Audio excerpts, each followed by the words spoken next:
Kas ir risinājums?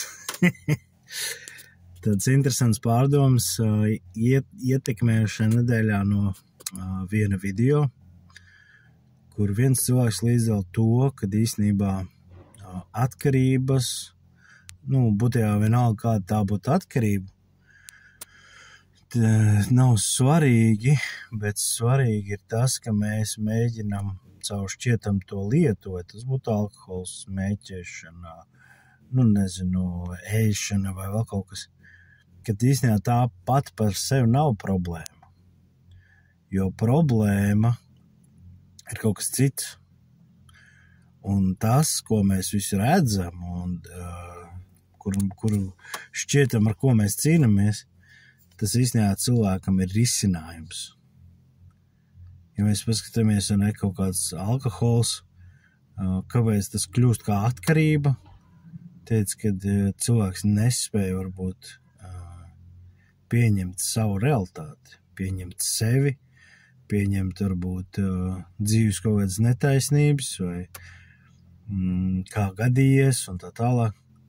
Un tā iemesla pēc ir vieglāk iegrimt alkoholā, jo tas atrisina tev to vakaru, tas atrisina varbūt to dienu un citam varbūt nedēļu, ja viņš ilgstoši dzīvot arī risinājumu. Protams, tam pašam risinājumam ir sekas, un destruktīvas sekas, un ilgtermiņa sekas, un īstermiņa visādi veidi sekas, bet tas nav tik svarīgi, jo ja mēs paņemam prom, kad tas aizberga galiņš nav īstā problēma, tad tas mums uzreiz aiziet uz realitāti, uz īsto lietu, kas jārisina. Un tad pie sevis es domāju, kas vārdā, kur mēs šo redzam, kur tas risinājuma konflikts sākās, teiksim tā, kad mēs meklējam nepareizos risinājumus. Un pats sākumiņš, protams, Ieva un Ādams un Ieva redzēja labu esam to koku. Pēc tur dialogu ar Sātanu un tā. Un viņai tīkams acī un vēl tur gudrība. Viņa saskata, būtībā tajā brīdī, kad mēs samainam labo, ka mēs tādu suragātu akceptējam, tajā brīdī mums sākās problēmas mūsu realitātē. Bet tad es vēl vairāk tā piestājos pie šīs vietas un vēl joprojām turpinu gramot un domāt. Ēdens dārzā viss viņiem bija pat Dievu tūms, bet ar to šķietam bija par maz. Vai gribējās vēl labāk, vēl vairāk.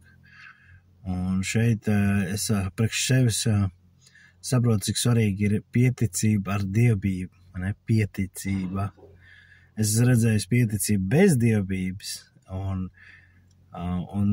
diezgan iespaidīgi, bet tur redz, kāda jēga tam, ja tā nav ar dievbību šo aspektu. Un līdzīgi arī par šiem risinājumiem, kad jāmācās saprast, kas ir pieticības tavs līmenis un necensties iet tam pāri. Jo ēdienas dārzs mums parāda, kad pa īsu gribās vēl, un tam nav šķietam gana.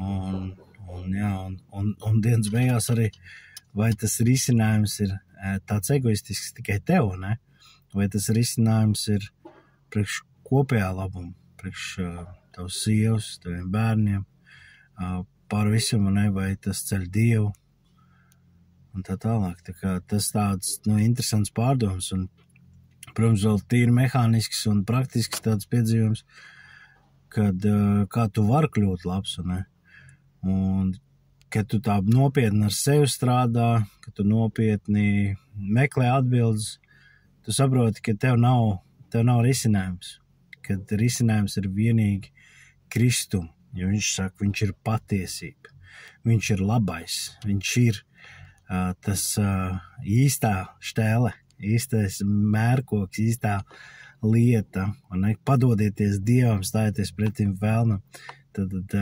apmainiet nelabo ar labo, un tad restartējieties,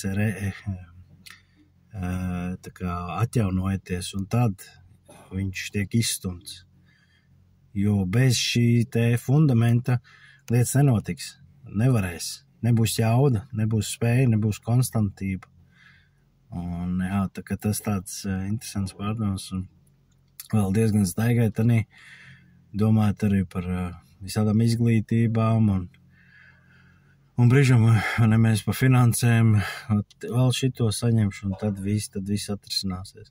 Un pēc tam sākās atkal, kad saprot, ka tiem risinājumiem jābūt tādiem ilgtermiņa momentiem. Tā kā es svētīts, šalom šai dienā, lai tiešām piepildītu šis laiks tev un veselīgi risinājumu tavā dzīvē. Un interesanti, ko Dievs mums ir sagatavojis šai dienā. Šalom.